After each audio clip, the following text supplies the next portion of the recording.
Hey guys, today I'll show you how to export all your Monday.com account data. First, you must be an account admin. Click your profile picture in the top right corner, then select Administration. In the Admin panel, go to General, then Account tab. Scroll down until you see Export Account Data. You have two options: export with files included, or skip file attachments to make the download faster.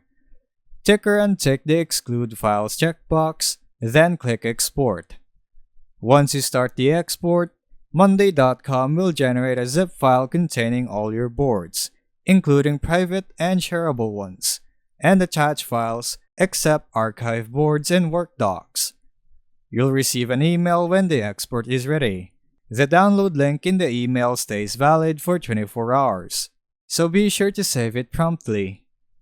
After downloading and unzipping, make sure your board spreadsheets and file folders are there. And that's how you export your account data in Monday.com. Thanks for watching.